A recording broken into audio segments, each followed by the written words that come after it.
Porelia, c'est une histoire de lien commencée en 1969. Des femmes et des hommes réunis autour d'un projet commun.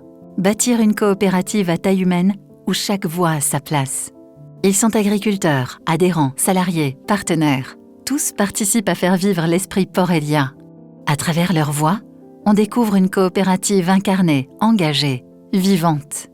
Porelia, à mon installation, c'était déjà le groupement en place. Nos parents y adhéraient déjà. Ça s'est fait naturellement de par mon père qui était adhérent à Porelia depuis des années. C'est pas plutôt moi qui l'a connu, c'est plutôt mon grand-père. Moi, mes parents n'étaient pas Porelia dans un premier temps. Les premiers contacts avec Porelia, ça a été par rapport à mon projet d'installation. Ce qui m'a donné envie de rejoindre la coopérative, c'était tout le monde est bienveillant au sein de cette coopérative. Le premier contact avec les techniciens, dont Rémi Berthevas, qui a su me convaincre que Porelia était un groupement qui savait bien accompagner les jeunes. On connaît assez rapidement tous les techniciens et tout le monde, quoi. Porelia m'a accompagné déjà en premier lieu pour mon installation, pour le montage du projet de restructuration, d'agrandissement. Ensuite, pour tout l'aspect montage des dossiers administratifs, qui est quand même une part importante du projet. L'élevage porcin, ce que j'apprécie, c'est que c'est pas routinier. 2 jours qui se suivent ne se ressemblent généralement pas. Les tâches quotidiennes sont tout le temps différentes. Ce qui me plaît dans l'élevage porcin, c'est d'abord l'animal en lui-même, la recherche de performance en permanence. On voit ses résultats ou ses erreurs très vite. J'ai toujours connu ça. J'ai toujours voulu faire que ça. Déjà le contact avec les animaux et puis l'organisation du travail. C'est la diversification des tâches, quoi. Donc il y a la génétique, il y a l'alimentaire, le vivant. C'est technique, on évolue assez vite. J'ai découvert l'élevage porcin ici en étant salarié. Ce qui m'a donné envie de rejoindre la COP, c'est pour continuer à avoir les services qu'ils font, quoi. Donc tout ce qui est partie bâtiment, environnement, suivi d'élevage. Alors on utilise le service commercial de chez Porelia pour la vente de nos truies de réforme qui partent donc à l'Odéac Viande. On utilise le service environnement pour tout ce qui est cahier de fertilisation, toutes les mises à jour des installations classées, le service bâtiment, le service technique pour tout ce qui est échographie ELD. J'utilise le service suivi d'élevage depuis mon installation, même 1 an avant que je me suis installé, on avait commencé à mettre en place des GTE et tout ça parce que le précédent éleveur ne faisait pas du tout de GTE ni G3T. J'utilise le service suivi station où il y a Herman qui est technicien de suivi station qui m'aide à faire les prélèvements, les analyses et aussi les projets. En tant qu'administrateur, je pense en effet qu'il faut garder certains services au sein d'une coopérative, entre autres le service environnement, qui est très coûteux aujourd'hui s'il est externalisé. Donc Porelia a fait le choix de garder ce service et de monter eux-mêmes les dossiers. Donc c'est un plus pour l'éleveur parce que côté économique et finance, c'est quand même très intéressant de garder ce service au sein de la coopérative. Chaque expérience compte. Chaque parcours se respecte et notre ambition est d'avancer tous ensemble. Les décisions se prennent ensemble, au plus près des réalités du terrain. À l'installation, ça s'est très bien passé. Les salariés de Porelia se sont vachement impliqués pour trouver des solutions, trouver les points forts, les points faibles, appuyer sur les points forts pour pouvoir développer une stratégie d'entreprise qui, aujourd'hui, nous satisfait. J'ai un projet de bâtiment, c'est mon premier projet bâtiment depuis que je suis installé. Donc la coopérative Porelia m'aide beaucoup dans ce projet, au niveau permis de construire, déclaration ICPE, plan de bâtiment, appel d'offres pour tout ce qui est les entreprises. L'objectif était de rapatrier le maïs sous silo couvert pour éviter d'avoir du maïs dehors à distribuer, ainsi que gagner en place de stockage. Et la quarantaine, c'était pour mise aux normes et biosécurité. Le projet de restructuration, donc vu que j'augmente en truies, de 40 truies, il fallait que je repense tout l'élevage. Donc ici, on est dans un bâtiment en fin de construction, donc il sera entièrement un engraissement.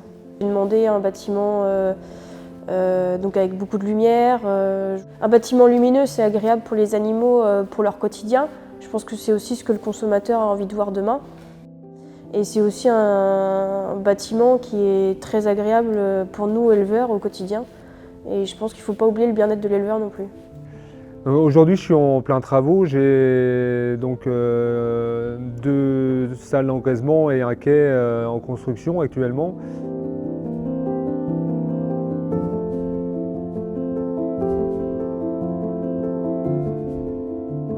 Ici, on est sur un élevage quasi neuf. C'est vrai que quand je me suis installé, ça commençait à être un élevage assez vieillissant. Donc on a fait 700 places d'engraissement. On a refait quasi 1500 places de PS neuf en rénovation.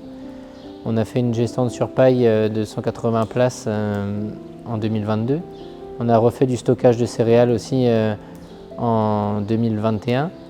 Et on a mis en place un élévateur sur le silotour. Et en 2023, on a mis des trackers en place et on a fait une fosse de 1500 m3.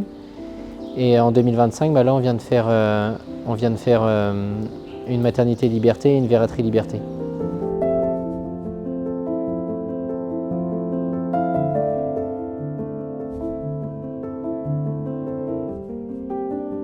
Ici, le projet, c'est un remplacement de mes anciennes maternités. Donc c'est pas une augmentation, c'est une construction de maternité neuve, 120 places du coup, j'en avais 115 avant. C'est pour améliorer les conditions de travail et de bien-être pour les animaux. Porelia a d'abord fait les plans de ce bâtiment et aussi m'a accompagné pour l'appel d'offres et le suivi de chantier. Durant mon installation, Porelia m'a aidé surtout de la partie économique en faisant des études personnalisées, concordantes à mon projet que je présentais à ma banque. Aujourd'hui, cela fait 6 mois que je suis installé et cela ne fait que conforter mon choix d'avoir choisi Porelia. C'était quand même des gros projets, des gros montants financièrement. Enfin, on n'a pas le droit à l'erreur quelque part, donc il faut que tout soit bien cadré, tout soit bien planifié. Solidarité, transparence, équité, intérêt du producteur avant celui de la structure, ancrage local. Ces mots ne sont pas des slogans, ce sont des engagements. On a cette indépendance, on est libre de choisir avec qui on veut travailler en amont et aussi en aval. Dès qu'on dit qu'on appartient à Porelia, les gens ils savent qu'on est déjà libre dans notre tête. On est chef d'entreprise, c'est pour avoir cette certaine liberté et c'est ce qu'on retrouve chez Porelia. Je ne suis pas lié au groupement, quoi. Par exemple, je ne suis pas obligé d'acheter une race de truie quelconque parce que le groupement a décidé qu'il fallait que j'ai cette race de truie ou cet aliment-là. Tout est assez libre au niveau des choix des fournisseurs, que ce soit au niveau de l'aliment ou des ventes des porcs charcutiers. Enfin, au niveau de tout, on est assez libre. Il y aura une base de comparaison toujours et le choix final se fera par l'éleveur. J'ai trouvé le bon équilibre chez Porelia entre mes décisions, les conseils, le suivi et puis la gestion de mon exploitation. La diversité des élevages, la confiance et le respect mutuel font la richesse de la coopérative. Sur le plan économique, dès mon installation, Porelia était très présent pour trouver les solutions de rentabilité avec l'existant, donner le plus de valeur ajoutée sur ce qu'on avait en place pour se projeter et augmenter encore dans le but de dégager la meilleure marge de 100 kg. Porelia nous permet de progresser sur beaucoup de sujets et de travailler notamment la marge et tous les indicateurs économiques. Ça a toujours été produire son aliment, produire avec ses produits, donc maïs, céréales, etc. Qu'on est reconnu à notre valeur et qu'on est valorisé au sein de cette coopérative. Sur un conseil technique et une rapidité de conseil, j'ai rien à redire. C'est réactif, ils connaissent l'élevage, ils savent d'où on part, où on veut aller et à quel stade on est. On va direct au but et on se dit directement les choses.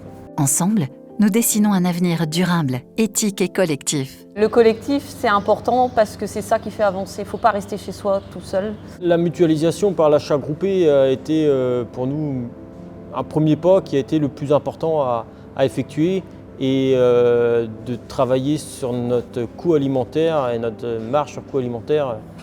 À l'heure actuelle, on ne refera pas marche arrière, c'est sûr.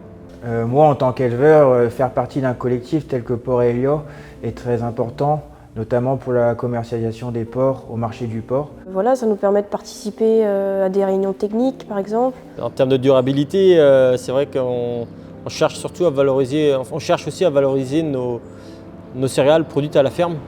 Ça, c'est important pour nous. Et d'être autonome sur toute la chaîne des bâtiments. Avec des bâtiments assez récents en porc, on s'est mis aux normes bien-être. Pour l'environnement, j'ai également fait le choix de couvrir mes fosses à lisier pour éviter l'évaporation des fosses. J'ai également choisi de stocker du maïs humide dans silo couloir plutôt que de le sécher. Également une chaudière biogaz, qui peut me chauffer au gaz citerne et au biogaz. Alors, en action durable que j'ai mis en place, c'est la pose de trackers solaires pour la partie énergie, toute la modification de station pour répondre aux questions d'environnement parce que je suis en bassin versant à algues vertes. Et aussi, comme le projet ici, le bien-être animal qui répond à une demande sociétale. Demain, Porc-Elia poursuivra sa route avec la même exigence, la même humanité. On a fait un gros travail au début de nos installations de restructuration de l'élevage. On a encore à faire. On attend de Porc-Elia aussi justement cette aide. Tout ce travail de marge sur nos cochons parce que à la fin c'est ça qu'on va regarder, c'est combien il nous reste pour vivre et pour vivre normalement tous les jours, quoi. Porc-Elia sera là sûrement pour nous aider. On fera appel à leur service, ça c'est sûr. L'avenir nous dira, mais voilà, faire en sorte qu'on puisse vivre décemment de notre métier, s'y retrouver en fait en jonglant vie de famille, vie professionnelle, tout ça, quoi. Notre coopérative évolue avec son temps, avec ses membres, avec son territoire. Dans les années à venir, je vois Porc-Elia comme un groupement d'avenir. Si elle continue comme ça, à être proche des exploitants. Les gens auront besoin demain de se reconnecter à la valeur de liberté et de transparence. Et je pense que ça passera par notre coopérative. Moi, j'ai fait le choix de Porc-Elia pour ses valeurs. J'espère que la coopérative gardera ces mêmes valeurs à l'avenir. La réussite de chaque éleveur est l'unique priorité des équipes. Une entreprise qui donne du sens au travail de chacun. Oui, je suis plus serein car je sais qu'il y a des personnes compétentes qui sont derrière moi à chaque problème que je peux avoir. Fier d'être adhérent, fier d'être au conseil, fier de pouvoir un petit peu manager le groupe jeune. C'est une coopérative qui a su garder ses valeurs. La liberté, l'indépendance, l'équité de tous les éleveurs.